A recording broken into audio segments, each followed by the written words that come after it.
Un père milliardaire achète une vieille maison pour la démolir. Mais alors qu'il s'apprête à démolir le chenil, il entend une voix à l'intérieur et panique. Le ciel était encore sombre lorsque Warren Cade se gara à l'entrée du manoir Thornwood. Il consulta sa montre, 5h15 du matin. Les ouvriers arriveraient dans 45 minutes pour commencer la démolition, suffisamment de temps pour une dernière inspection. Warren ajusta sa veste contre le froid matinal tandis qu'il observait la structure sombre devant lui. Le manoir avait autrefois été imposant. Maintenant, ce n'était qu'un autre actif dans son portefeuille, un obstacle à éliminer pour faire place au complexe d'appartements de luxe lucratif qu'il prévoyait de construire.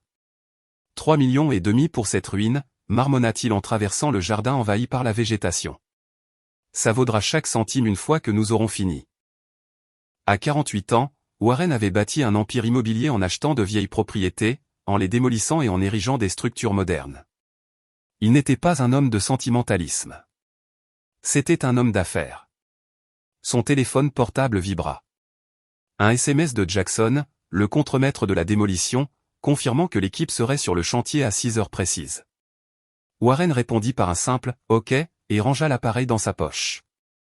Il aimait vérifier personnellement chaque propriété avant la démolition. Les détails faisaient toute la différence dans ses projets. Au lieu d'entrer par la porte principale, il décida de faire le tour du manoir, évaluant le terrain où des maisons de luxe avec vue sur le lac se dresseraient bientôt. La propriété était vaste, avec plusieurs bâtiments annexes éparpillés à l'arrière, une vieille écurie, un abri à outils et un chenil en pierre qui semblait avoir mieux résisté autant que le reste des structures. Le chenil attira son regard. Il n'était pas sur les photos principales du rapport d'évaluation. Warren vérifia le plan sur sa tablette, confirmant qu'il serait démoli avec tout le reste. Il décida d'y regarder de plus près. Peut-être que la pierre pourrait être réutilisée. En s'approchant de la structure, il remarqua quelque chose d'étrange. La porte métallique était entrebâillée, balançant légèrement dans la brise matinale. Une chaîne cassée pendait d'un côté. Warren fronça les sourcils. La propriété était censée être vacante et fermée à clé depuis des années. Le dernier rapport de sécurité, datant de 3 jours, ne mentionnait aucun signe d'intrusion. Probablement des adolescents à la recherche d'un endroit pour boire, pensa-t-il, poussant la porte, qui gémit sur ses gonds rouillés. L'intérieur était sombre. Warren alluma la lampe torche de son téléphone, éclairant un couloir qui se ramifiait en plusieurs compartiments. Ça sentait le moisi et l'abandon. « Allô » appela-t-il, plus par réflexe que par réelle attente d'une réponse. « Il y a quelqu'un » Le silence fut sa seule réponse. Il s'apprêtait à faire demi-tour quand il l'entendit, un cri doux, presque inaudible. Warren se figea. Le son était fragile, étouffé, mais indubitablement humain, et il ne ressemblait pas à un cri d'adulte. « Il y a quelqu'un ici » demanda-t-il de nouveau, sa voix résonnant sur les murs de pierre. Les pleurs cessèrent brusquement. Un frisson lui parcourut l'échine. Warren n'était pas un homme de peurs irrationnelles, mais quelque chose dans ce silence soudain le troubla profondément. « Je veux juste aider » dit-il, avançant prudemment dans le couloir, le faisceau de sa lampe torche coupant l'obscurité devant lui. C'est là qu'il entendit une petite voix, si basse qu'il la manqua presque. « Maman !» Le cœur de Warren tambourina. « Un enfant ici. » Avec des engins de démolition qui arriveraient en moins d'une demi-heure. « Oh mon Dieu » murmura-t-il, une panique soudaine s'emparant de lui. Il courut dans le couloir, éclairant frénétiquement chaque compartiment. La démolition commencerait par les structures annexes. Ce chenil serait l'un des premiers à être abattu. « Où es-tu » appela-t-il, ne prenant plus la peine de cacher l'urgence dans sa voix. « S'il te plaît, réponds. » Dans le dernier compartiment, le faisceau lumineux la trouva enfin, blotti contre le mur. Une petite fille le regardait avec des yeux grands et effrayés. Elle ne devait pas avoir plus de 4 ans. Des cheveux foncés et emmêlés encadraient un visage sale, strié de larmes séchées. Elle portait un t-shirt trop grand qui lui servait de robe, et ses pieds nus étaient sales et éraflés. Dans ses bras, elle serrait un ours en peluche aussi usé qu'elle. La panique de Warren s'intensifia.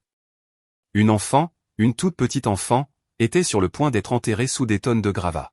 « Bonjour » dit-il, se forçant à adoucir sa voix alors qu'il s'accroupissait. « N'aie pas peur. Je ne te ferai pas de mal. » La petite fille se contenta de le fixer, tremblant visiblement. Warren regarda sa montre, 5h35. Les ouvriers arriveraient bientôt. Il n'y avait pas de temps à perdre. Il sortit son téléphone et composa le numéro de Jackson.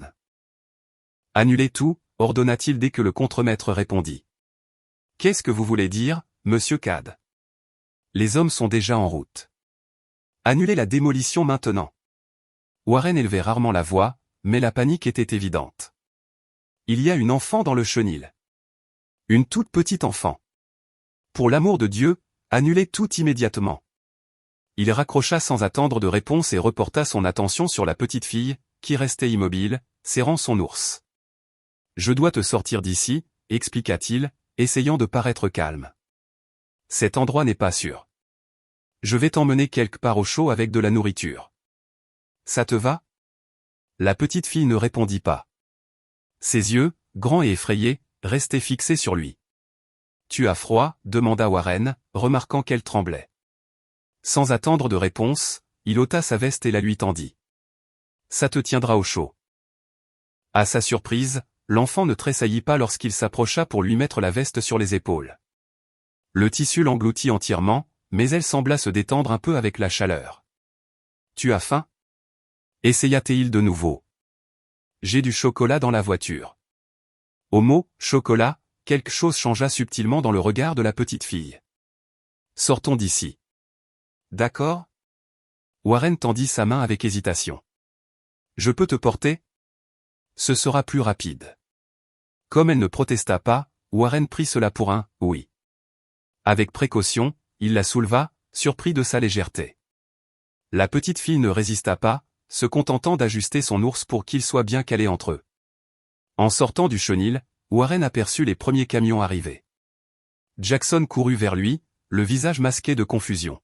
« Monsieur Cad, j'ai tout annulé comme vous l'avez ordonné. » Mais qu'est-ce qui se passe? Il s'arrêta brusquement, remarquant l'enfant dans les bras de son patron. « Mon Dieu, c'est vrai. Il y avait vraiment une enfant là-dedans. Elle était dans le dernier compartiment, expliqua Warren rapidement. La démolition est suspendue jusqu'à nouvel ordre. Je dois l'emmener à l'hôpital. Mais les coûts du retard, monsieur. La pénalité contractuelle? Je me fiche des coûts, l'interrompit Warren. Une enfant a failli mourir aujourd'hui. Les coûts sont sans importance. Sans attendre de réponse, il se précipita vers sa voiture, protégeant la petite fille des regards curieux des ouvriers qui commençaient à se rassembler. Dans la voiture, il l'assit à l'arrière et alluma le chauffage. La matinée était froide, et elle tremblait encore malgré la veste. « Mieux maintenant ?» demanda-t-il, ajustant la température. La petite fille ne répondit pas, mais ses yeux observaient chacun de ses mouvements, attentifs et méfiants. Warren fouilla dans la boîte à gants et trouva une barre de chocolat. Il la déballa et la lui offrit. « C'est pour toi. » Elle hésita un long moment avant de tendre sa petite main et de prendre le chocolat.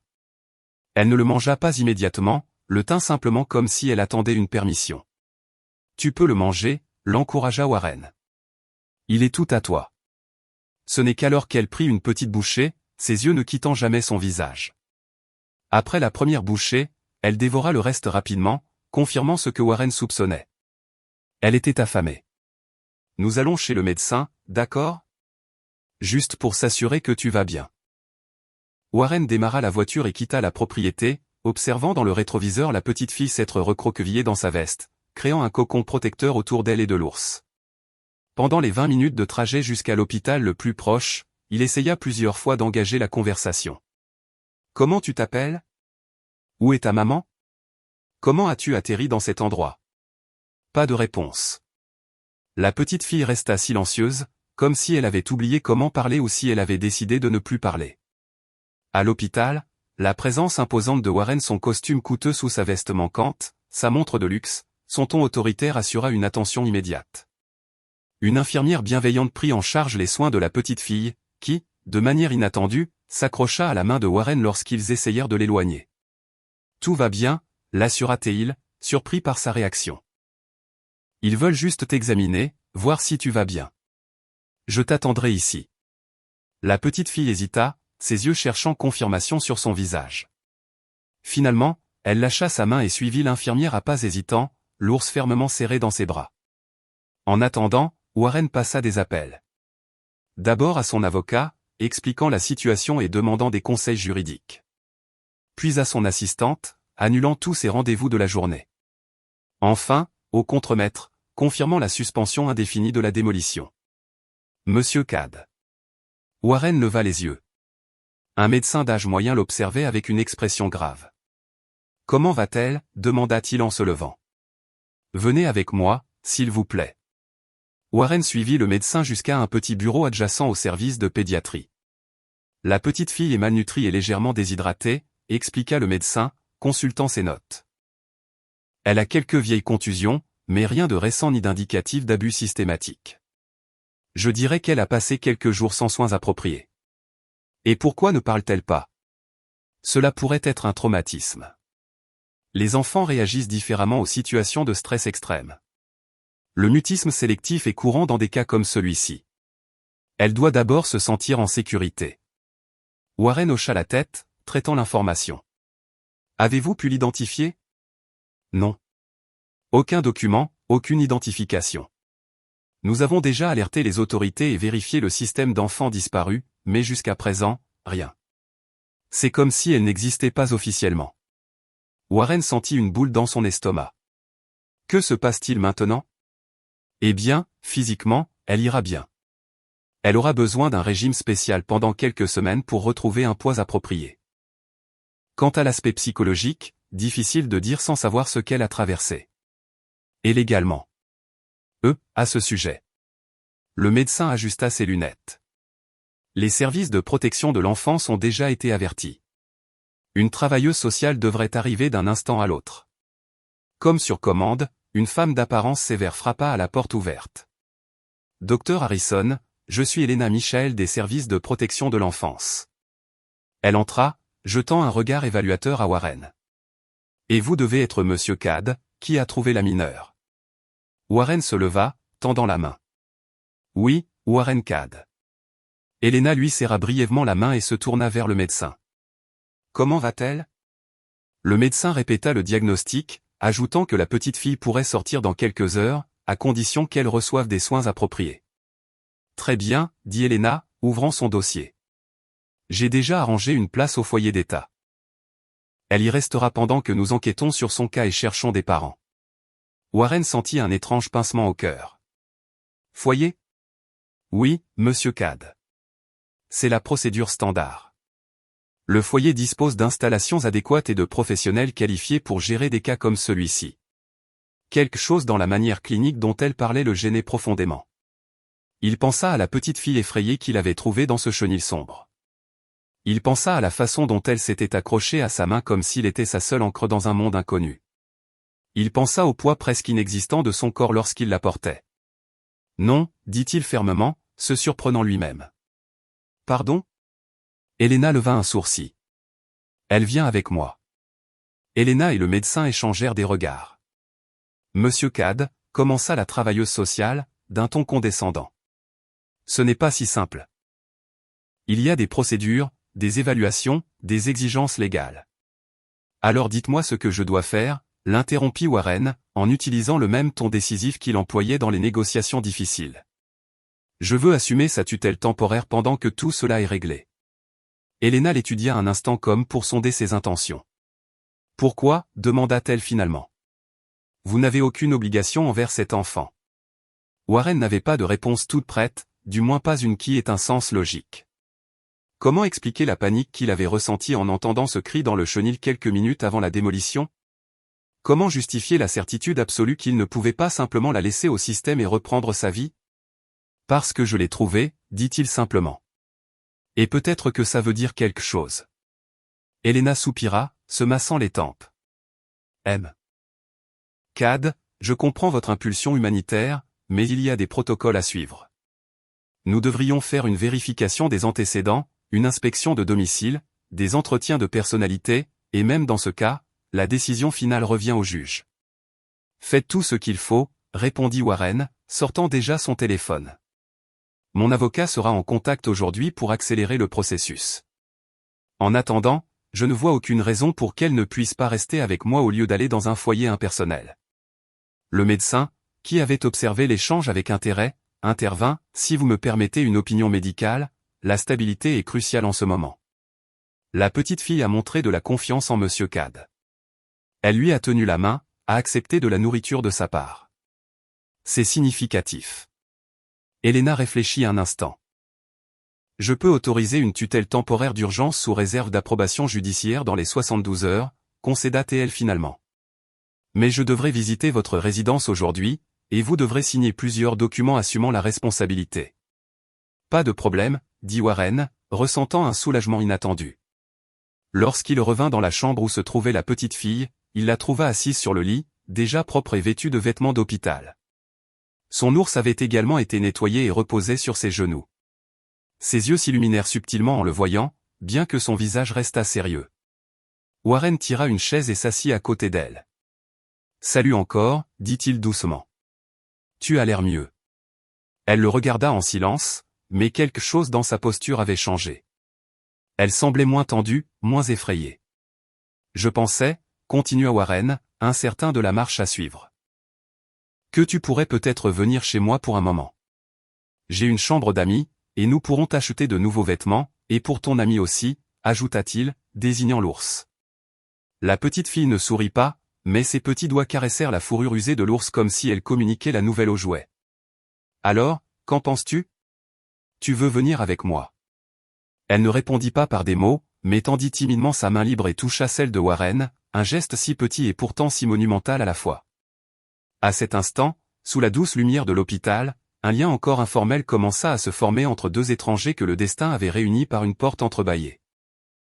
Warren Cad, l'homme d'affaires impitoyable qui démolissait l'ancien pour construire le nouveau, regarda cet enfant silencieux et sut, avec une certitude qui défiait la logique, que sa vie ne serait plus jamais la même. La maison de Warren était perchée sur une colline surplombant la ville. Une structure moderne, tout en verre et en béton, avec 3 étages et plus de fenêtres que de murs. Il y avait quelque chose de froid dans son architecture impeccable, comme si c'était un espace à admirer, non à habiter. Lorsque la voiture s'arrêta dans l'allée, la petite fille regarda par la fenêtre, les yeux écarquillés. Elle n'avait probablement jamais vu une maison comme celle-là. « Nous sommes arrivés, » dit Warren, essayant de paraître joyeux. « C'est ma maison. Maintenant, ce sera ta maison aussi, pour un temps. » Elle ne répondit pas, se contentant de serrer l'ours plus fort contre sa poitrine. Durant les 2 jours qui s'étaient écoulés depuis qu'il l'avait trouvée dans le chenil, elle n'avait pas prononcé un seul mot. Le médecin lui avait assuré que rien n'allait physiquement. Sa voix fonctionnait parfaitement. Le problème se situait ailleurs. Warren l'aida à sortir de la voiture. Elle portait de nouveaux vêtements, achetés à la hâte dans un grand magasin en chemin depuis l'hôpital, une simple robe bleue, une veste légère, des chaussures blanches. Elle ressemblait à une poupée, si petite et fragile. « On entre ?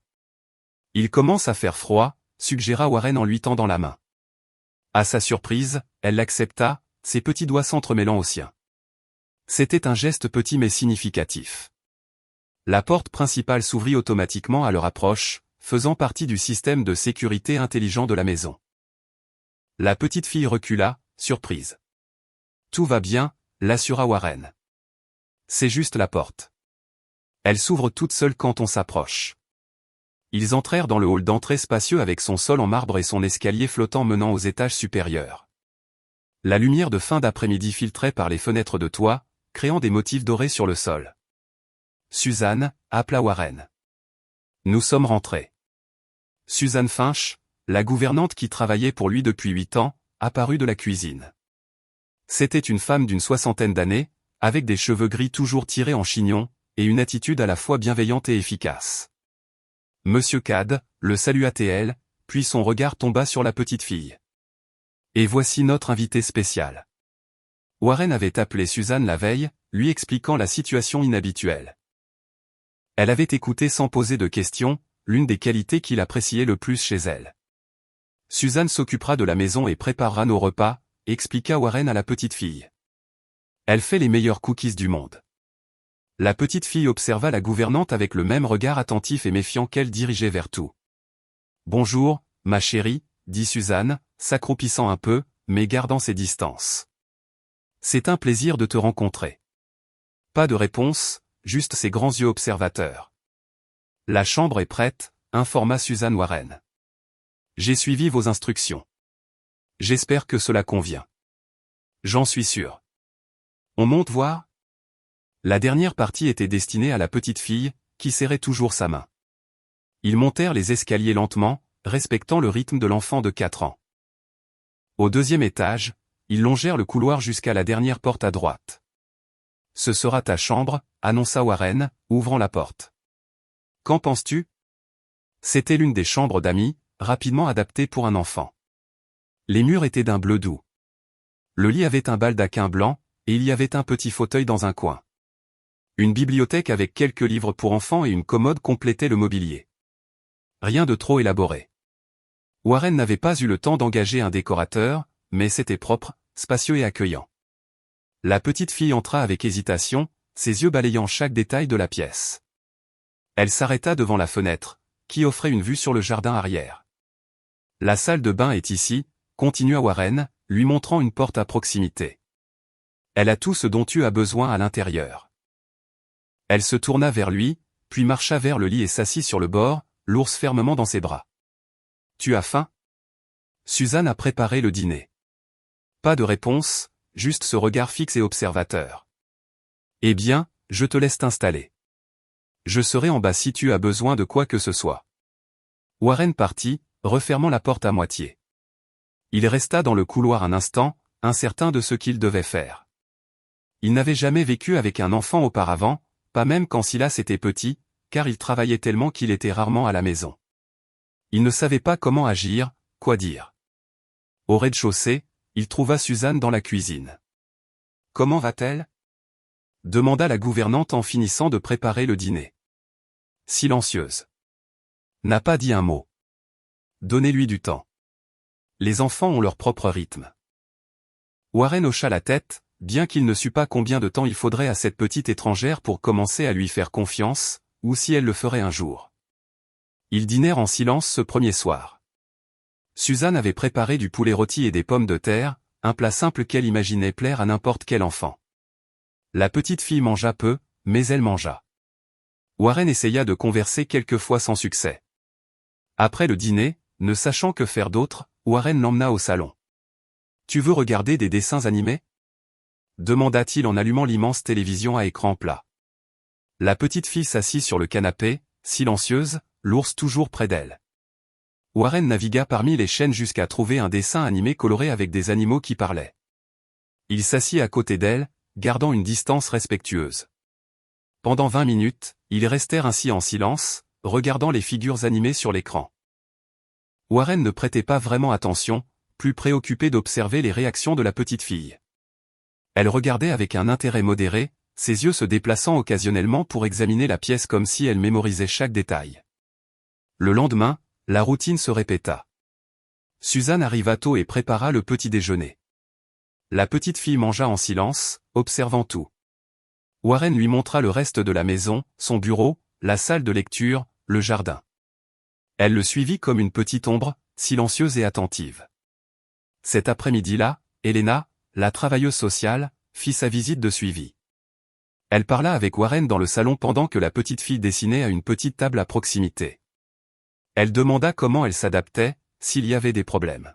« Elle ne parle toujours pas », répondit Warren. « Est-ce normal ?» Chaque enfant réagit différemment au traumatisme, expliqua Elena. L'important est de ne pas la forcer. Créer un environnement sûr et prévisible. La confiance viendra avec le temps. Avant de partir, Elena s'agenouilla près de la petite fille et regarda son dessin. Une simple maison avec une petite figurine à côté. C'est charmant, loua-t-elle. C'est toi. La petite fille ne répondit pas, se contentant de continuer à dessiner. Elena lança un regard significatif à Warren. Patience, murmura-t-elle avant de prendre congé. Les jours se transformèrent en une semaine. Une routine tranquille s'instaura. Le matin, petit déjeuner avec Suzanne, puis quelques heures dans le jardin quand le temps le permettait. La petite fille aimait observer les oiseaux et les papillons. Warren, qui passait habituellement ses journées au téléphone à conclure des affaires, se retrouva à travailler moins, préférant l'accompagner dans ses explorations silencieuses. L'après-midi, télévision, dessins animés ou livres. Warren découvrit une librairie en ligne pour enfants et en commanda des dizaines. Il s'asseyait avec elle dans la salle de lecture et racontait des histoires, incertain si elle écoutait vraiment ou si elle tolérait simplement sa présence. Le soir, le rituel du bain supervisé par Suzanne, puis l'heure du coucher. Warren commença à lui lire des histoires pour l'endormir, même sans recevoir de commentaires. Parfois, lorsqu'il avait fini, il la regardait quelques minutes avant de partir. Il y avait quelque chose d'hypnotisant dans sa petite présence, comme si elle avait créé son propre champ gravitationnel auquel il ne pouvait résister. La maison, autrefois si silencieuse et ordonnée, commença à montrer des signes de la présence d'un enfant, des dessins collés sur la porte du réfrigérateur, des jouets, peu mais bien choisis, éparpillés dans le salon, le son occasionnel de dessins animés, le tintement de son assiette portée à l'évier après les repas. Warren se retrouva à acheter plus de choses pour elle, des vêtements, des livres, un kit de peinture au doigt que Suzanne approuva à contre-cœur, à condition qu'il soit utilisé uniquement à la table de la cuisine. Il ne savait pas s'il essayait d'acheter l'affection de la petite fille ou simplement de compenser tout ce qu'elle n'avait probablement jamais eu. Le 10e jour, Warren était dans son bureau, examinant des documents, quand il remarqua le silence. La petite fille était dans la pièce voisine où il l'avait laissée dessiner. Il n'entendit aucun son. Inquiet, il se leva et alla vérifier. Il la trouva debout devant l'étagère à photos, l'un des rares objets personnels exposés dans la maison austère. Elle fixait une photographie en particulier. Warren s'approcha lentement. « C'est mon fils », expliqua-t-il, désignant la photo qu'elle regardait. Un jeune homme d'environ 20 ans, souriant discrètement à l'appareil. Silas, il vit loin. Il étudie. La petite fille toucha le cadre de doigts délicat, puis regarda Warren comme pour comparer leurs visages. « Oui, il me ressemble », confirma Warren, souriant légèrement. « Il a mes yeux. » C'était le plus proche qu'il n'ait jamais été d'une véritable conversation jusqu'à présent. Après, ils retrouvèrent le confortable silence qu'ils avaient établi, elle dessinait, lui travaillait, mais toujours conscient de sa présence. Cette nuit-là, Warren reçut un email de son avocat. Les premières investigations n'avaient trouvé aucune trace de la petite fille dans les bases de données nationales, aucun enfant disparu correspondant à sa description, aucun appel à l'aide. C'était comme si elle était apparue de nulle part dans ce chenil abandonné. L'audience pour décider de la tutelle temporaire était prévue pour la semaine suivante. Warren ferma son ordinateur portable, ressentant un mélange de soulagement et d'inquiétude. Une partie de lui voulait savoir d'où elle venait, qui était sa famille. Une autre partie, une partie qui le surprit, craignait que quelqu'un ne vienne la lui enlever. Il monta dans sa chambre à l'heure habituelle. Elle était déjà au lit, l'ours à ses côtés. Warren prit le livre du soir, une histoire sur un lapin qui voulait atteindre la lune. Il s'assit sur le bord du lit et commença à lire, comme il le faisait toujours. Sa voix, normalement utilisée pour donner des ordres sur les chantiers ou conclure des affaires dans les salles de réunion, prit un ton plus doux, presque tendre. Quand il eut fini, il ferma le livre et lui sourit. « Bonne nuit, dit-il, comme il le faisait toujours. Dors bien. » Il s'apprêtait à se lever quand cela arriva. « Je m'appelle Nora. » La voix était si petite, si fragile que Warren crut un instant l'avoir imaginée. Il la regarda, les yeux écarquillés de surprise. « Quoi » demanda-t-il, presque essoufflé. « Nora » répéta-t-elle un peu plus fort cette fois. « Je m'appelle Nora. » Warren sentit quelque chose en lui se briser et se reconstruire. Au même instant, une boule se forma dans sa gorge. « Nora » répéta-t-il, savourant le son. « C'est un beau nom. » Un petit sourire, le premier, apparut sur son visage. Il fut bref, presque imperceptible, mais il était là. « Enchanté de te rencontrer, Nora » dit Warren, lui tendant la main formellement, comme s'ils étaient des adultes se présentant lors d'une réunion d'affaires. « Je m'appelle Warren. » À sa surprise et à son grand plaisir, elle tendit sa petite main et lui serra les doigts. « Warren » répéta-t-elle, testant le son. Cette nuit-là marqua un changement, pas spectaculaire ni immédiat, mais définitif. Dans les jours qui suivirent, Nora parlait encore peu, un mot ou deux ici et là, mais le silence entre eux avait changé de qualité. Ce n'était plus un mur, mais un pont en construction. Ses dessins, auparavant dominés par des couleurs sombres, commencèrent à incorporer des teintes plus vives. Elle commença à mieux dormir, sans les cauchemars occasionnels qui l'avaient réveillée les premières nuits. Par un après-midi particulièrement ensoleillé, alors qu'ils observaient les oiseaux dans le jardin, Warren l'entendit rire pour la première fois, un petit son précieux qui fit bondir son cœur. Cette nuit-là, en la recevant de Suzanne après son bain, Warren ressentit le poids de sa nouvelle responsabilité comme jamais auparavant. Cette petite enfant fragile dépendait désormais de lui, son bien-être, sa sécurité, son bonheur. Tout était entre ses mains. En d'autres temps, une telle responsabilité l'aurait effrayé. Il aurait cherché une échappatoire, un moyen de transférer le problème à quelqu'un d'autre, comme il l'avait fait tant de fois avec Silas, le laissant aux soins des nourrices et des internats. Mais maintenant, en regardant Nora dans son pyjama ours en peluche, brossant méticuleusement ses cheveux, Warren fut surpris par la certitude qu'il ressentait. Pour la première fois de sa vie, il ne voulait pas fuir une responsabilité. Il voulait l'embrasser, la protéger, l'honorer. Nora avait besoin de lui, et d'une manière qu'il ne comprenait pas encore entièrement, il avait aussi besoin d'elle. 3 semaines s'étaient écoulées depuis que Nora avait prononcé son nom pour la première fois. De petits changements s'accumulaient de jour en jour, comme des gouttes formant un ruisseau. Maintenant, elle répondait quand on l'appelait, demandait des choses simples, de l'eau, s'il te plaît, ou, encore une histoire, et même souriait occasionnellement, bien que ses sourires soient encore rares et précieux comme des diamants. Warren ajusta sa vie autour d'elle. Il déplaça la plupart des réunions en visioconférence. Il refusa les voyages d'affaires. Il engagea quelqu'un pour superviser la démolition du manoir Thornwood, qui avait finalement commencé sans le chenil. Il avait spécifiquement ordonné que cette structure soit préservée, sans en expliquer la raison à personne. Ce samedi matin-là, le ciel était clair et l'air vif. Warren faisait des pancakes dans la cuisine, une compétence nouvellement acquise grâce à des tutoriels en ligne tard le soir. Suzanne ne travaillait pas le week-end, donc il n'y avait que lui et Nora. « Tu veux des fraises ou de la banane ?» demanda-t-il, lui montrant les 2 options. Nora, assise à table, ses pieds balançant sans toucher le sol, désigna les fraises. « Bon choix », approuva Warren, coupant le fruit en petits morceaux. Pendant qu'il mangeait, Warren la remarqua observant le jardin par la fenêtre de la cuisine. Les jours devenaient plus chauds, et les fleurs commençaient à éclore. « On veut faire une promenade après le petit déjeuner, suggéra-t-il. Nora hocha la tête, la bouche pleine de pancakes. « On peut aller visiter l'étang.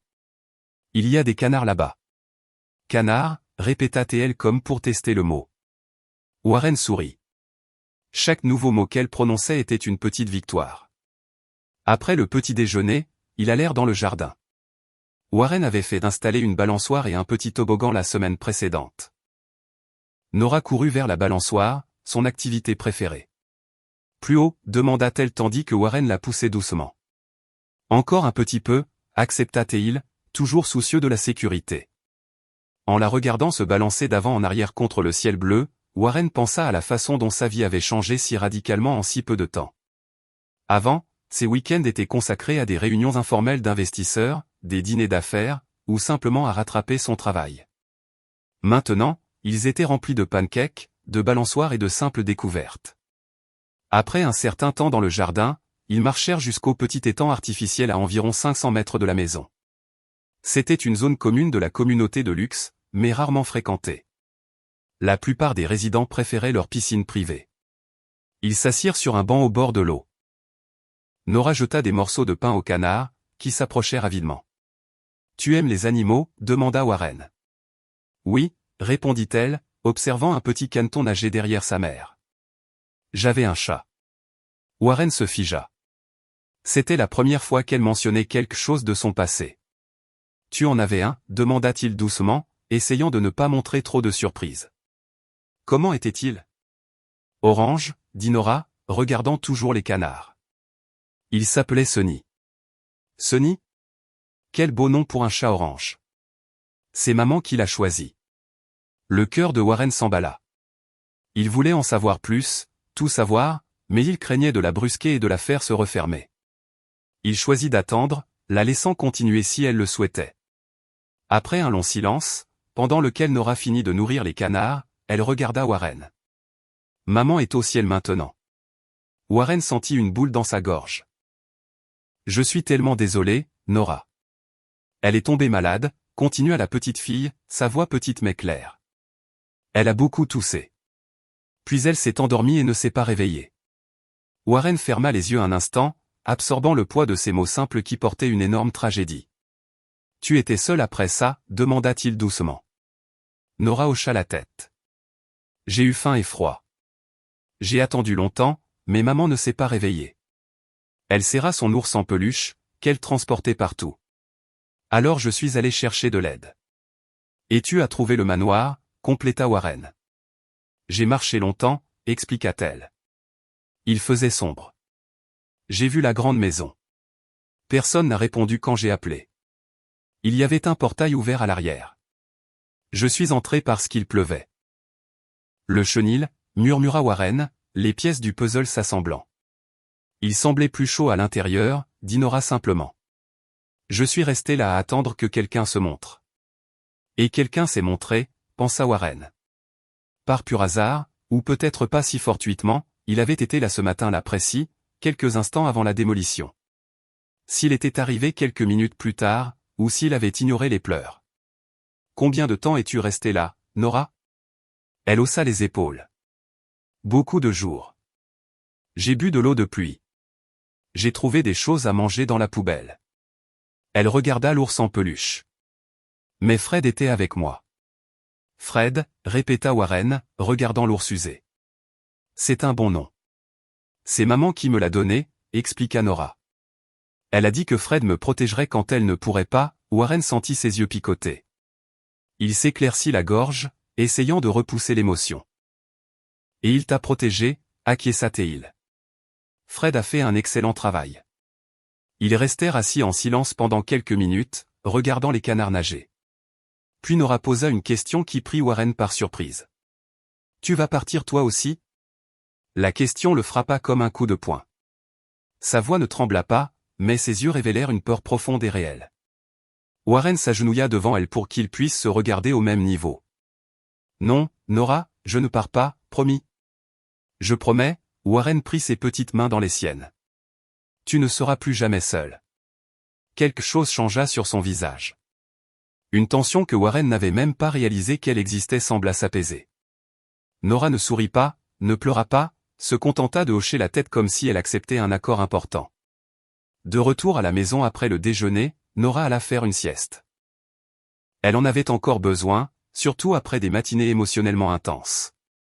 Warren alla à son bureau, l'esprit rempli des révélations du matin, une mère malade décédée, une enfant de 4 ans seule, errant jusqu'à trouver refuge, des jours dans le chenil abandonné, buvant l'eau de pluie. C'était un miracle que Nora ait survécu.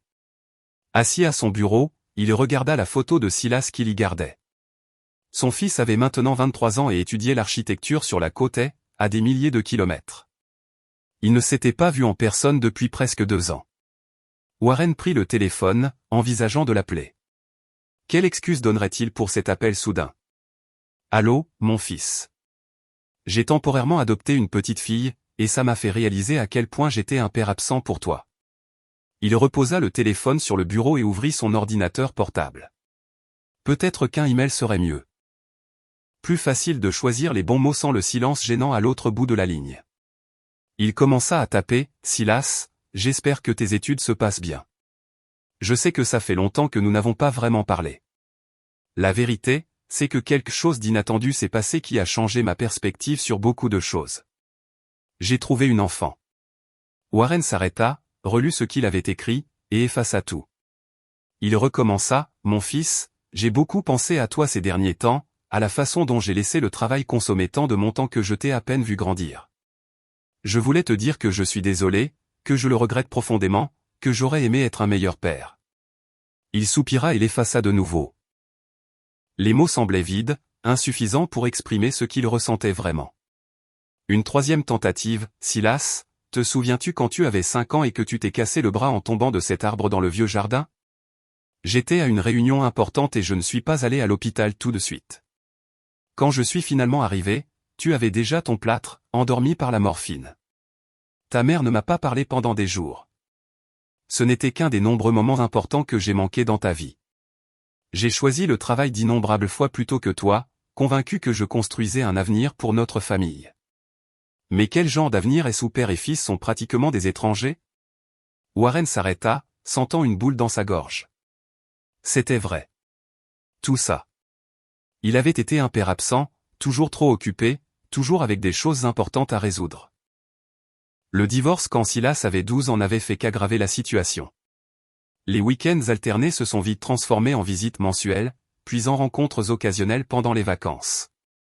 Maintenant, soudain avec Nora, il découvrait une autre façon de vivre. Il se levait tôt pour lui préparer son petit déjeuner. Il annulait des réunions pour l'emmener chez le médecin. Il passait des heures dans le jardin juste à la regarder jouer. Il faisait tout ce qu'il n'avait jamais fait pour Silas. Il relut ce qu'il avait écrit. Il ajouta une dernière ligne, « J'aimerais te voir. Il y a quelqu'un de très spécial que je veux que tu rencontres. » Son doigt plana au-dessus du bouton d'envoi pendant plusieurs secondes. Tant de choses qu'il voulait dire. Tant d'années perdues à récupérer, mais la peur du rejet, de l'indifférence, était trop grande. Warren enregistra le message comme brouillon et ferma son ordinateur portable. Il n'était pas prêt. Les mots semblaient inadéquats. Le moment était mal choisi. Peut-être demain ou le jour d'après, quand il serait sûr de ce qu'il voulait vraiment dire. Cet après-midi-là, quand Nora se réveilla de sa sieste, Warren l'emmena acheter des fournitures d'art, crayons de couleur, peinture, grandes feuilles de papier. Elle choisit tout avec un soin méticuleux, examinant chaque couleur comme si c'était une décision vitale. De retour à la maison, ils aménagèrent un espace dans le salon pour qu'elle puisse dessiner. Warren poussa la table basse et étala une toile de protection sur le sol. « Qu'est-ce que tu vas dessiner ?» demanda-t-il en organisant le matériel. « Notre famille » répondit Nora, prenant un crayon bleu. Warren se figea. « Notre famille ?» « Oui » confirma-t-elle comme si c'était évident. « Toi, moi et Fred. » Warren sentit quelque chose de chaud se dilater dans sa poitrine. Il regarda en silence Nora dessiner 3 figures, une grande, lui, une petite, elle, et une encore plus petite, Fred l'ours, toutes les 3 se tenant par la main sous un soleil jaune vif. « C'est magnifique, Nora.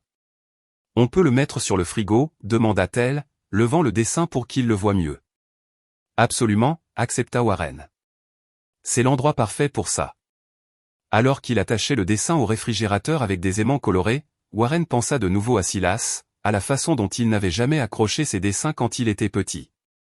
Ils allaient directement dans un dossier que sa première femme gardait, et qui existait probablement encore dans une boîte dans son grenier. Cette nuit-là, après avoir couché Nora et lui avoir lu son histoire habituelle, Warren retourna à son bureau. Il ouvrit son ordinateur portable et trouva le brouillon du message à Silas. Il relut les mots, sentant le poids de chacun d'eux.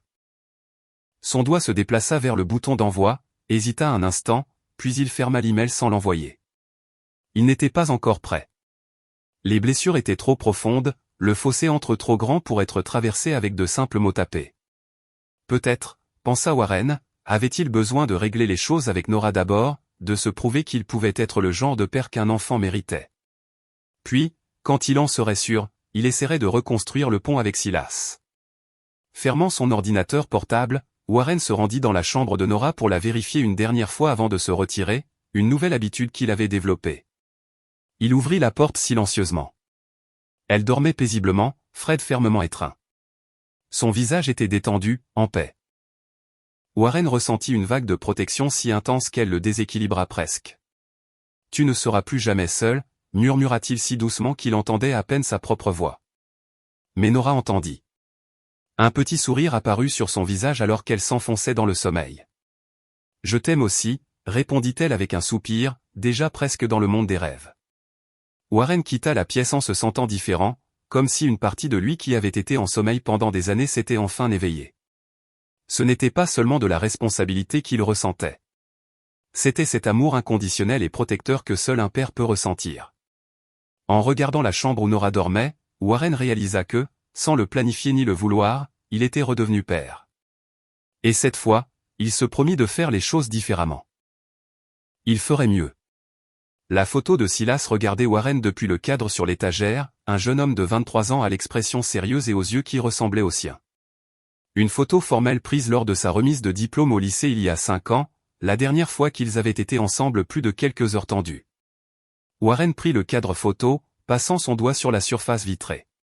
Depuis que Nora était entrée dans sa vie, il pensait de plus en plus à Silas, à toutes les occasions manquées, à toutes les fois où il avait choisi des réunions plutôt que des matchs de baseball, des voyages d'affaires plutôt que des pièces de théâtre scolaires, des appels en conférence plutôt que de véritables conversations. Il n'avait parlé que 3 fois au cours de la dernière année, de courts appels pour les anniversaires et les fêtes, rempli de questions superficielles et de réponses évasives. Comment vont les études? Bien. Et le travail? Toujours aussi occupé. Rien de réel, rien de vrai. L'horloge murale indiquait 9h47 du matin, dimanche. Nora dormait encore.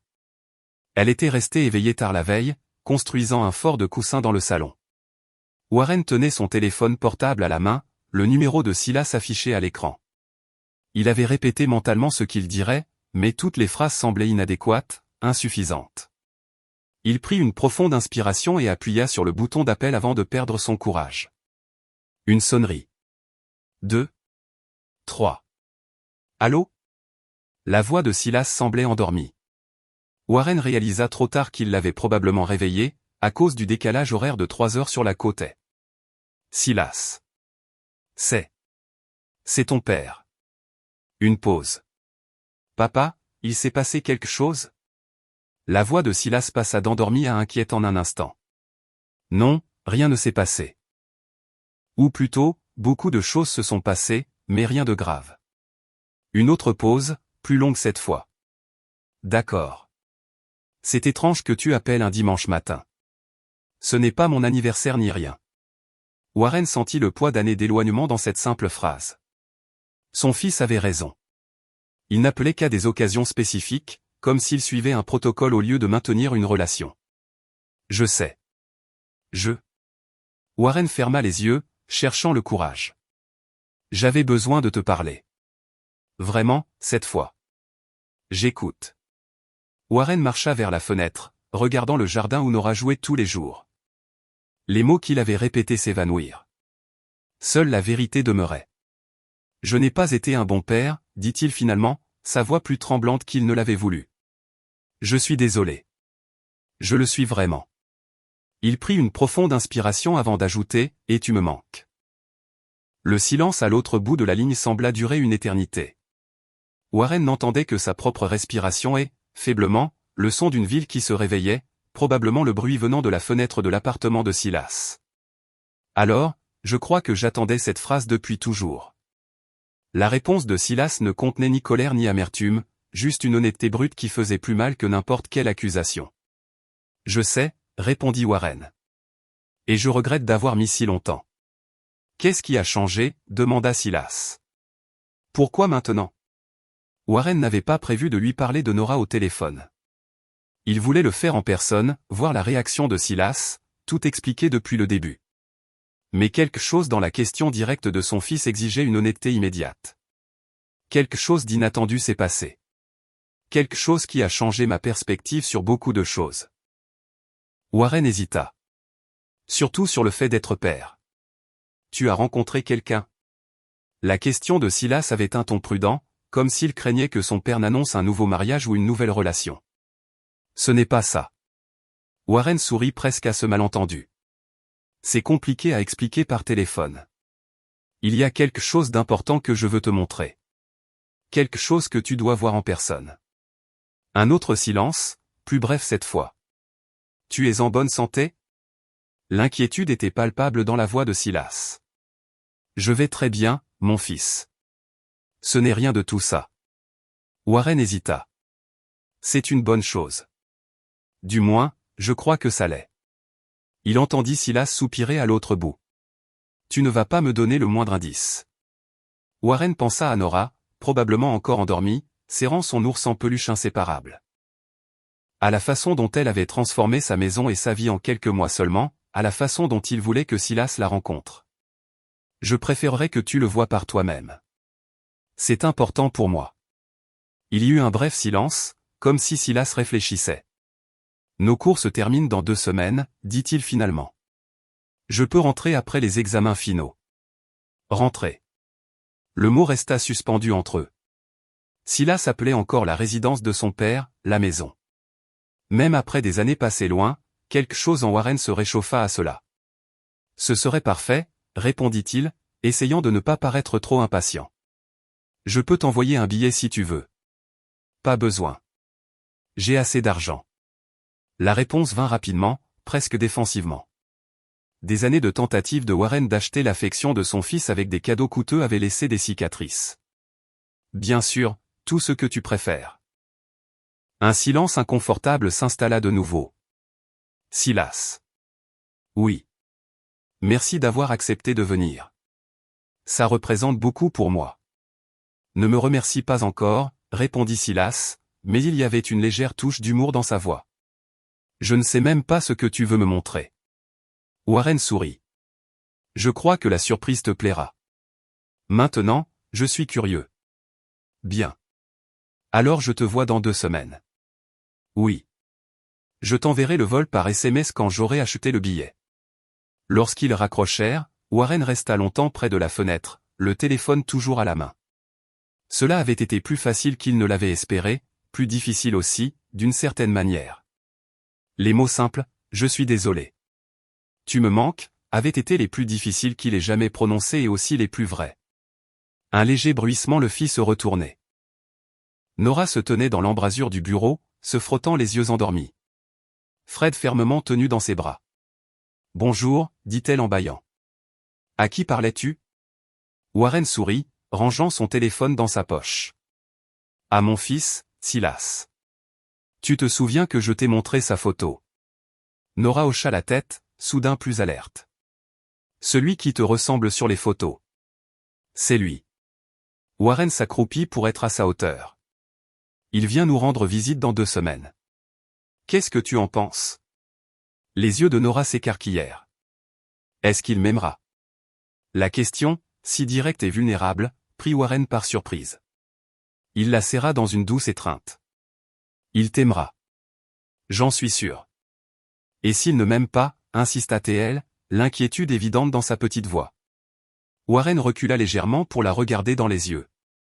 Silas a un bon cœur. Il a juste besoin de temps parfois, comme nous tous. Mais crois-moi, c'est impossible de ne pas t'aimer. Cela sembla la satisfaire. Nora sourit, ce sourire rare et précieux qui illuminait tout son visage. Je peux lui montrer mes dessins ? Bien sûr que tu peux. Et tes livres et la balançoire et tout ce que tu veux. En suivant Nora vers la cuisine, où elle parlait déjà avec animation du petit déjeuner, Warren ressentit un mélange d'anxiété et d'espoir.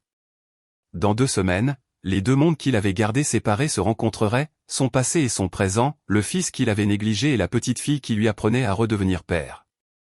Pour la première fois depuis des années, Warren Cad avait quelque chose à attendre au-delà des contrats et des négociations.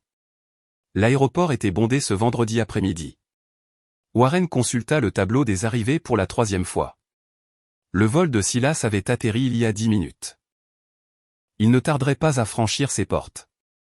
Au cours des 2 semaines qui s'étaient écoulées depuis l'appel, Warren avait méticuleusement préparé la visite. La chambre de Silas était prête, exactement telle qu'il l'avait laissée avant de partir à l'université, avec quelques touches nouvelles.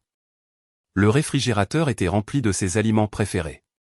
Warren avait même annulé toutes ses réunions pour la semaine suivante, chose impensable quelques mois auparavant. Mais il n'avait rien dit à Silas à propos de Nora. Il avait décidé qu'il valait mieux expliquer en personne, voir sa réaction, leur permettre de se rencontrer sans attente préconçue. Nora, en revanche, savait tout sur Silas. Warren lui avait montré des photos, raconté des histoires, expliqué que son fils étudiait l'architecture à l'autre bout du pays.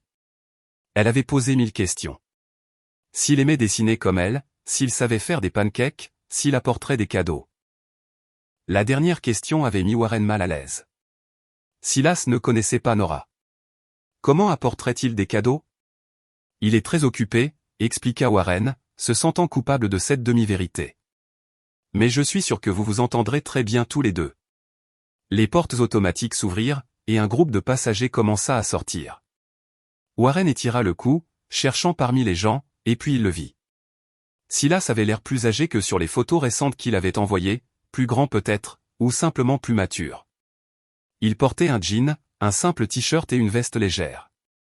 Un sac à dos sur le dos, et une petite valise complétait ses bagages. Ses yeux balayèrent le hall jusqu'à rencontrer ceux de Warren.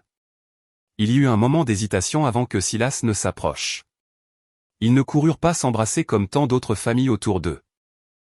Au lieu de cela, une poignée de mains formelles se transforma en une brève étreinte maladroite. « Bon vol ?» demanda Warren, prenant la valise de Silas. Un vol sans histoire. Le vol a eu un peu de retard au décollage, papa, mais ils ont rattrapé le temps en vol. La conversation décontractée continua dans la voiture, sur la météo, sur le trafic, sur les changements dans la ville depuis la dernière visite de Silas. Rien sur l'étrange appel d'il y a 2 semaines, rien sur la surprise que Warren avait mentionnée. Alors qu'ils entraient sur la route menant à la communauté où Warren vivait, Silas aborda enfin le sujet. « Alors, papa, tu vas me dire ce que c'est cette chose importante que tu voulais me montrer ?» Warren serra plus fort le volant. « Quand nous serons à la maison, c'est mieux si tu le vois par toi-même. » Silas fronça les sourcils, mais n'insista pas. En entrant dans la maison, ils furent accueillis par le silence. Warren avait demandé à Suzanne d'emmener Nora acheter des fournitures d'art. Il voulait avoir le temps de tout expliquer à Silas avant leur première rencontre. « Rien n'a changé ici », commenta Silas, regardant autour du salon impeccablement décoré. Warren sourit légèrement, s'il savait seulement. « Mettons tes affaires dans ta chambre, et ensuite nous pourrons parler. » Ils montaient les escaliers quand ils entendirent la porte d'entrée s'ouvrir et la voix d'une enfant résonner dans le hall. « On est rentré. Regarde, Warren, j'ai choisi de la peinture bleue, verte et jaune. » La voix de Nora s'approcha rapidement, suivie par le bruit de petits pas courant dans le couloir puis montant les escaliers. Avant que Warren ne puisse réagir, elle apparut en haut, le visage illuminé d'excitation, un sac de fournitures d'art à la main. En voyant Silas, Nora s'arrêta brusquement, ses yeux s'écarquillant. Silas se figea, son sac à dos toujours sur le dos. Il regarda l'enfant, puis Warren, son expression mêlant confusion et choc. « Papa, qui est cet enfant ?» Le ton n'était pas accusateur, juste sincèrement perplexe. Warren prit une profonde inspiration. Ce n'était pas ainsi qu'il avait planifié ce moment, mais peut-être était-ce mieux ainsi. Pas de script, pas de préparation. « Silas, voici Nora. »« Nora, voici mon fils, Silas, dont je t'ai parlé. » Nora, surmontant sa surprise initiale, sourit timidement. « Salut, dit-elle, agitant sa main libre. Tu ressembles à la photo. » Silas avait toujours l'air confus, mais réussit un sourire poli. « Salut, Nora. » Quelle surprise de te rencontrer. Warren remarqua Suzanne debout en bas des escaliers avec une expression inquiète. « Suzanne, peux-tu emmener Nora ranger ses nouvelles fournitures dans sa chambre ? Silas et moi devons parler. » Bien sûr, monsieur Cad. On y va, Nora ? Nora hésita, regardant de Warren à Silas, clairement réticente à partir maintenant que la personne dont elle avait tant entendu parler était enfin là. Plus tard, tu pourras montrer tous tes dessins à Silas, promit Warren. Maintenant, nous devons parler un peu. D'accord, hocha-t-elle la tête, tendant le sac à Suzanne et descendant les escaliers. Avant de suivre la gouvernante, elle se retourna une fois de plus, souriant à Silas. Dans le bureau, la porte fermée, Warren lui raconta enfin tout. Le jour où il avait trouvé Nora dans le chenil quelques minutes avant la démolition, la décision impulsive de la ramener à la maison au lieu de la laisser au système. Comment elle avait progressivement commencé à parler, à faire confiance, à révéler des fragments de son histoire, la mère malade décédée, les jours seuls, errant jusqu'à trouver refuge dans le chenil abandonné. Le détective a confirmé.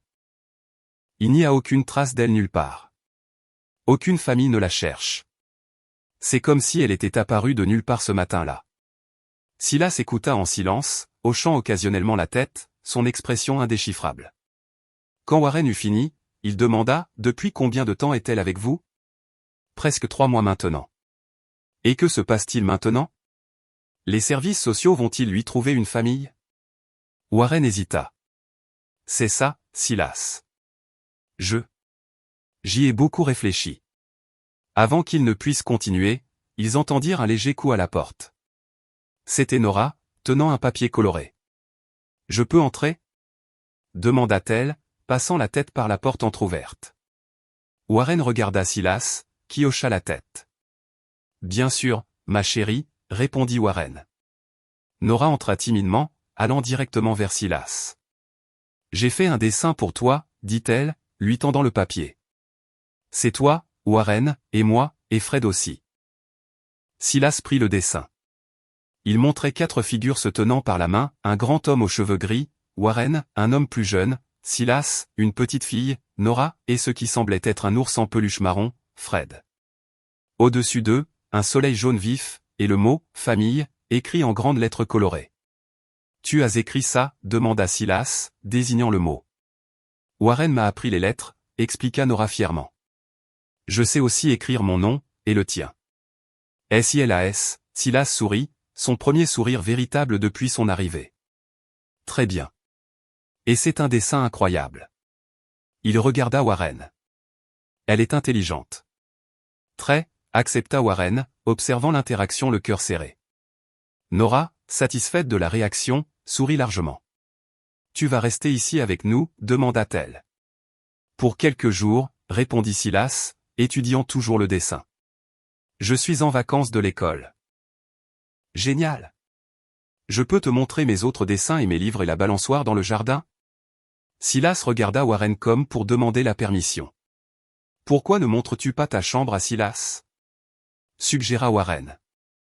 Ensuite, vous pourrez voir le jardin.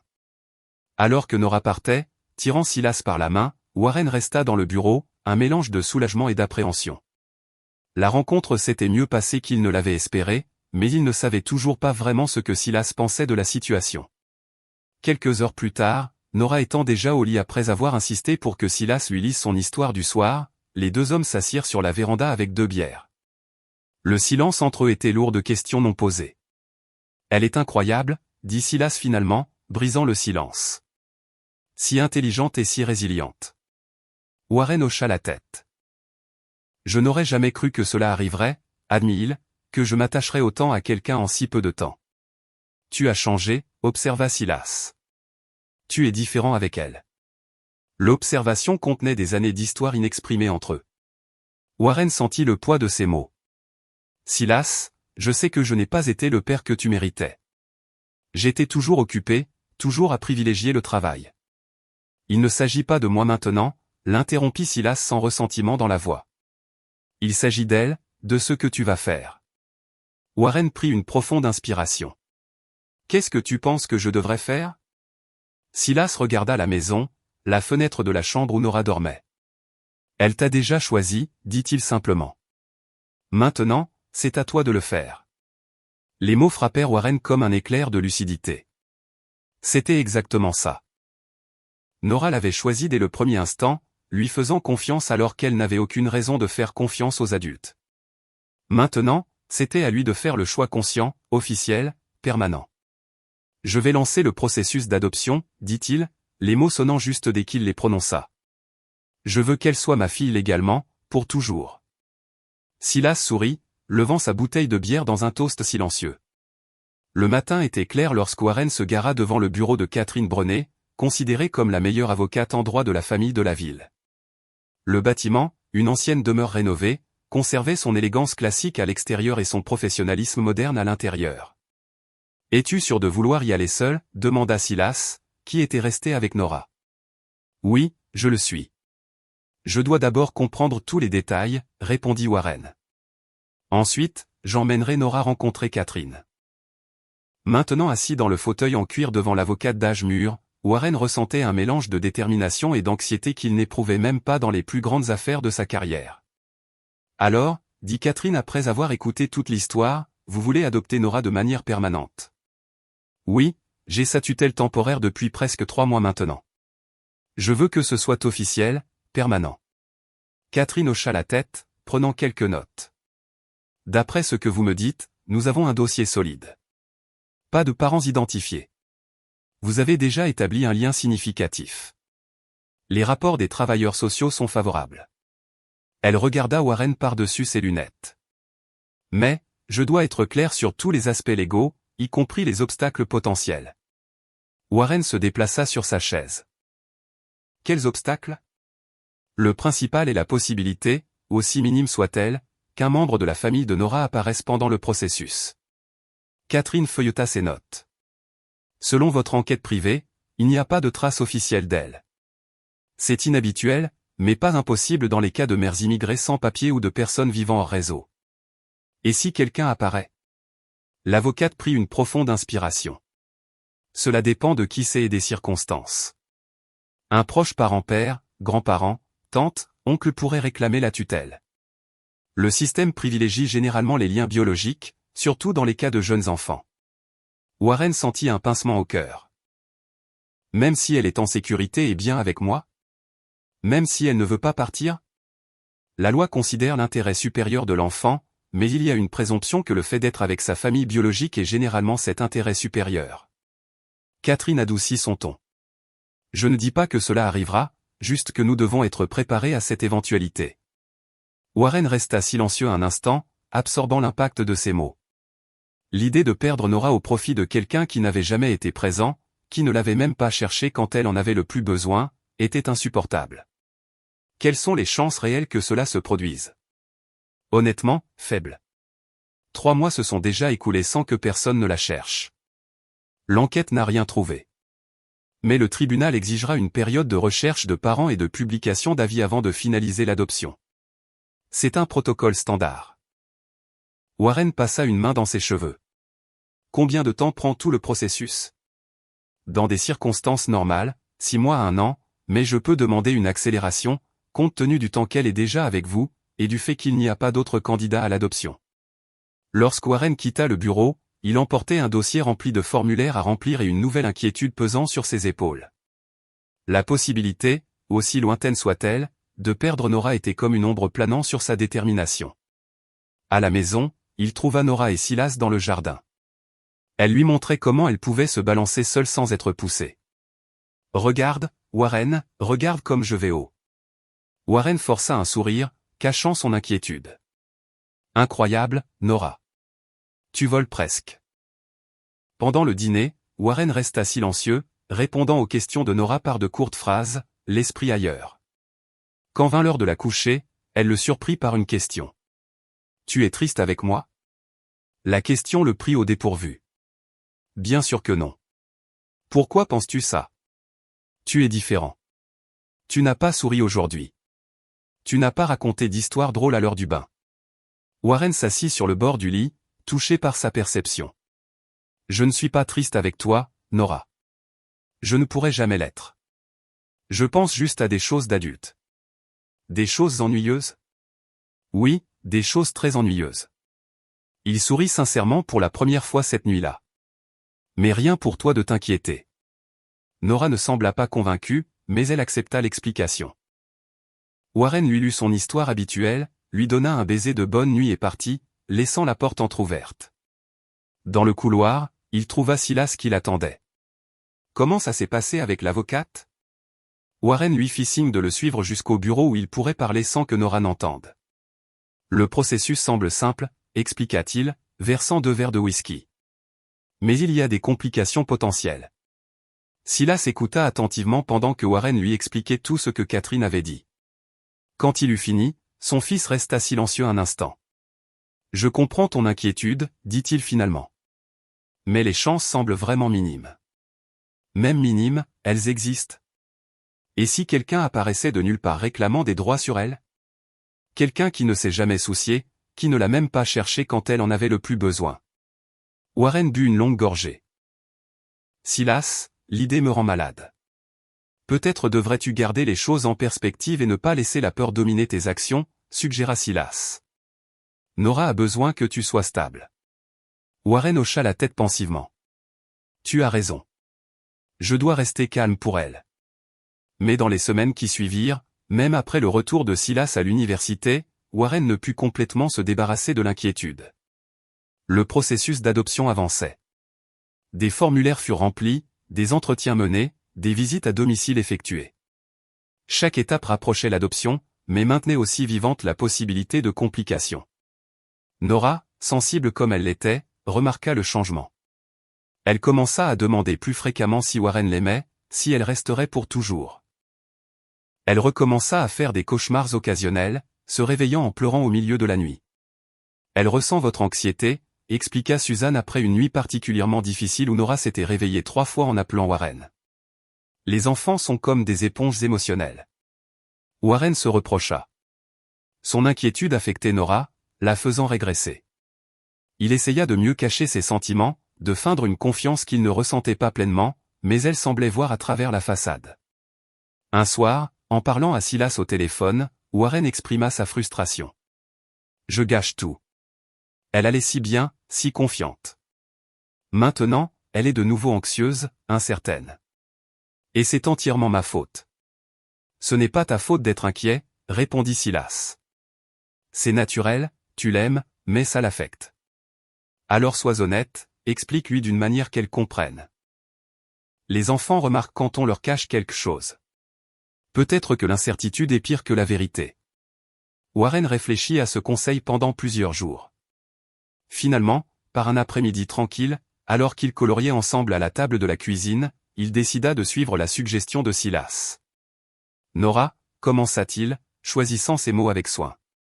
Tu te souviens quand je t'ai dit que je pensais à des choses d'adulte? Elle hocha la tête sans lever les yeux de son dessin. J'essaie de faire quelque chose de très important. J'essaie de te rendre officiellement ma fille pour toujours. Cela capta son attention. Ses yeux rencontrèrent les siens, remplis d'espoir et de peur à la fois. Pour toujours? Vraiment? Vraiment? Avec des papiers et tout? Ça s'appelle l'adoption. Comme dans les livres quand l'enfant a une nouvelle famille. Warren sourit. Ils avaient lu un livre pour enfants sur l'adoption ensemble, cela faisait partie de la préparation suggérée par la travailleuse sociale. Exactement comme ça. Mais parfois, ça prend du temps, et parfois il y a des complications. Des complications? Des difficultés. Des choses que nous devons régler d'abord. Warren prit une profonde inspiration. Et ça me rend un peu inquiet parfois. C'est pourquoi j'ai été différent. Nora resta silencieuse, absorbant l'information. Tu veux toujours que je sois ton père, demanda-t-elle finalement, sa voix petite. Warren sentit son cœur se serrer. Plus que tout au monde. Alors ça marchera, déclara-t-elle avec la simplicité absolue d'une enfant. Tu obtiens toujours ce que tu veux. Tu es Warren. Warren rit, touché par sa confiance inébranlable. Je ferai tout ce que je peux, promit-il. Absolument tout. Cette nuit-là, Warren reçut un appel de Silas. Comment va-t-elle? Mieux. Nous avons parlé aujourd'hui comme tu l'as suggéré. Et ça a aidé. Je crois que oui. Elle semble plus calme. Moi aussi, en fait. Il y eut une pause à l'autre bout de la ligne. J'y ai pensé, dit Silas finalement, maintenant que tu sais ce que c'est d'être père. N'abandonne pas. Pas à cause de la peur. La simplicité de la phrase frappa Warren profondément. Je n'abandonnerai pas, assura-t-il. Je promets de faire tout ce qui est en mon pouvoir pour la protéger. Je sais que tu le feras, et pour cela, je suis fier de toi. Les mots de Silas résonnèrent dans l'esprit de Warren au cours des mois suivants. Le processus d'adoption avança avec la lenteur d'une bureaucratie attentive, mais continue. Catherine fit des miracles, accélérant ce qu'elle pouvait, mais il y avait encore des procédures inévitables. Les avis furent publiés. Personne n'apparut. Les vérifications d'antécédents furent complétées. Impeccable. Les rapports des travailleurs sociaux furent finalisés. Extraordinairement positifs. Finalement, 6 mois après le début du processus, vint le jour de l'audience finale. Warren acheta à Nora une nouvelle robe bleue, sa couleur préférée. Silas arriva en avion pour être présent. Même Suzanne ferma la maison pour les accompagner. La salle d'audience était imposante, avec ses boiseries sombres et son au plafond. Nora serrait fermement la main de Warren, impressionnée par l'environnement. Silas marchait à leur côté, souriant parfois à Nora quand elle le regardait, cherchant à se rassurer. Lorsqu'ils entrèrent dans la salle d'audience, Catherine les attendait déjà. Le juge porteur, un homme d'une 60aine d'années à l'expression sérieuse mais non sévère, présidait la session. L'audience commença par les formalités. Catherine présenta le dossier, soulignant les points les plus pertinents. La travailleuse sociale confirma ses recommandations favorables. Warren répondit à quelques questions de base sur sa situation financière, son domicile, ses projets pour l'éducation de Nora. Finalement, le juge regarda directement Warren. Monsieur Cad, je suis satisfait des aspects techniques de ce dossier. Toutes les exigences ont été respectées. Toutes les vérifications effectuées. Mais adopter un enfant, ce n'est pas comme acquérir une propriété ou conclure une affaire. Le juge ajusta ses lunettes. Je vois un homme qui a bâti une carrière en achetant et en démolissant l'ancien pour construire le nouveau, qui a passé des décennies à se concentrer sur les affaires, pas sur les relations. Je dois vous demander, êtes-vous pleinement conscient de ce que vous entreprenez, de la responsabilité permanente qu'implique l'éducation d'un enfant? La salle devint silencieuse. Warren sentit le poids de tous les regards. Il regarda Nora, assise à côté de lui, petite dans la chaise surdimensionnée, le regardant avec ses yeux qui avaient tant vu en si peu de temps. « Votre honneur » commença-t-il, sa voix plus ferme qu'il ne l'avait espéré. « Quand j'ai trouvé Nora dans ce chenil abandonné, j'ai cru la sauver.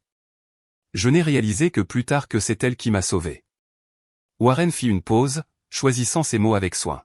« Elle m'a rendu quelque chose que je ne savais même pas avoir perdu, mon cœur. » Le juge ne réagit pas immédiatement, étudiant Warren comme s'il cherchait des signes de manque de sincérité. « J'ai passé ma vie à construire des immeubles et à accumuler de l'argent, » continua Warren. « Je croyais que c'était ça le succès. Nora m'a appris qu'un rire vaut plus qu'un contrat d'1 million de dollars. Que lire la même histoire pour la 10e fois est plus important que n'importe quelle réunion. Qu'être présent, vraiment présent, est le plus grand cadeau que nous puissions faire à quelqu'un. » Il jeta un bref coup d'œil à Silas. « Une leçon que j'ai apprise trop tard avec mon fils, mais que je ne gâcherai pas avec elle. » Warren prit une profonde inspiration avant de conclure, « Je suis pleinement conscient de ce que j'entreprends. Et plus que cela, je désire cette responsabilité de tout mon être. » Le juge observa Warren pendant un long moment, puis regarda Nora. « Et vous, jeune demoiselle, voulez-vous que Monsieur Cad soit votre père ?» Nora hocha vigoureusement la tête. « Oui, il fait les meilleurs pancakes. » Une vague de rire doux parcourut la pièce. Même le juge sourit. Eh bien, voilà une qualification certainement importante. Il regarda de nouveau les documents devant lui, puis leva les yeux. Ayant examiné tous les faits et circonstances de ce dossier, et considérant l'intérêt supérieur de l'enfant, cette cour accorde l'adoption plénière de Nora par Warren Cad avec tous les droits et responsabilités inhérents à la relation père-fille. Un coup de marteau du juge scella la décision. Pendant un instant, Warren resta immobile, presque incrédule. Puis il sentit les petits bras de Nora s'enrouler autour de son cou alors qu'elle sautait sur ses genoux. « On est une famille maintenant ? Pour de vrai et pour toujours ?» demanda-t-elle, ses yeux brillants. « Oui, Nora » répondit Warren, la serrant sans peur de montrer d'émotion. « Pour de vrai et pour toujours. » Silas s'approcha, posant une main sur l'épaule de son père. « Félicitations à vous deux. » Nora tendit un bras, incluant Silas dans l'étreinte. Après un moment de surprise, il se pencha, complétant le cercle familial. Alors qu'il quittait la salle d'audience, Nora dans les bras de Warren, sa robe bleue contrastant avec son costume sombre, Catherine sourit. « Vous faites une belle famille. » Warren regarda Nora, puis Silas marchant à leur côté. Le mot « famille » n'avait jamais eu autant de sens. Nora, la petite fille trouvée dans un chenil abandonné, n'était plus seule, et Warren, l'homme qui avait passé sa vie à construire des murs au lieu de ponts, ne serait plus jamais vide. 6 mois s'étaient écoulés depuis l'adoption officielle. Le printemps était arrivé, peignant le jardin de Warren de teintes vertes vibrantes et de fleurs colorées. Les fenêtres de la maison, autrefois toujours fermées, restaient maintenant ouvertes pendant la journée, permettant à la douce brise de circuler dans les pièces. C'était un samedi tranquille. Warren, qui aurait passé le week-end à examiner des contrats, était maintenant dans le jardin, se débattant avec des poteaux et des bâches. « Papa, tu es sûr que tu ne veux pas lire les instructions ?» demanda Nora, assise sur l'herbe, observant les efforts de son père avec un mélange d'amusement et d'inquiétude. Warren sourit, ajustant ses lunettes qui insistaient pour glisser le long de son nez alors qu'il se penchait sur la tente à moitié montée. « Les instructions sont pour ceux qui ne savent pas improviser, » répondit-il, essayant d'insérer un poteau au mauvais endroit pour la 3e fois. « Mais tu fais tout de travers, » rit Nora, désignant la structure tordue. Warren feint l'indignation. « Mademoiselle, j'ai construit des gratte-ciel. Je pense que je peux monter une simple tente de camping. » Les gratte-ciel avaient des instructions, observa Nora, avec la logique impitoyable de ses presque 5 ans.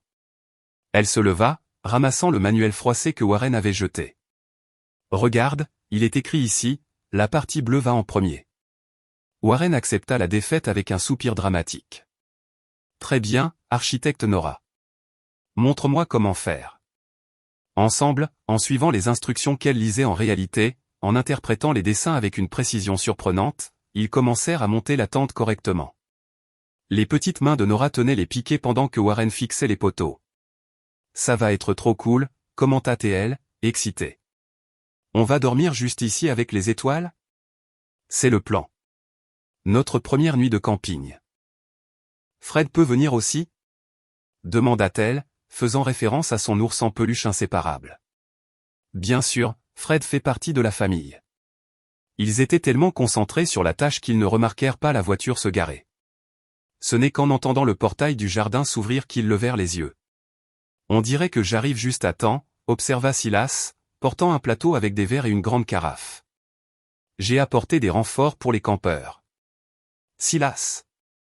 Nora courut vers lui, lui serrant les jambes. Tu es venu. J'ai promis, non? Il sourit affectueusement, lui ébouriffant les cheveux. Je n'aurais manqué le grand camping pour rien au monde. Warren regarda son fils s'approcher. Silas venait plus fréquemment maintenant, un week-end par mois quand c'était possible. Il avait décidé de changer d'université le semestre prochain pour être plus proche de sa famille, comme il l'avait expliqué. Le mot sonnait encore nouveau et précieux quand il l'utilisait. C'est du vrai jus d'orange, expliqua Silas, posant le plateau sur la petite table de jardin. Mais j'ai pressé les oranges dans la cuisine pendant que vous deux vous battiez avec la tante. On y arrive presque, l'informa Nora, le tirant par la main. Tu peux aider avec la partie du haut parce que c'est trop haut pour moi. Les trois travaillèrent ensemble, riant des erreurs, célébrant les petits progrès. Warren, habitué à déléguer les tâches et à superviser de loin, était maintenant à genoux dans l'herbe, les mains sales de terre, le visage rougi par l'effort et le soleil de l'après-midi. Lorsqu'ils eurent enfin terminé, la tente bleue se dressait au centre de la pelouse, peut-être pas parfaitement alignée, mais solide et accueillante. On l'a fait, s'écria Nora, battant des mains. Un chef-d'œuvre architectural, plaisanta Silas, versant du jus pour tout le monde.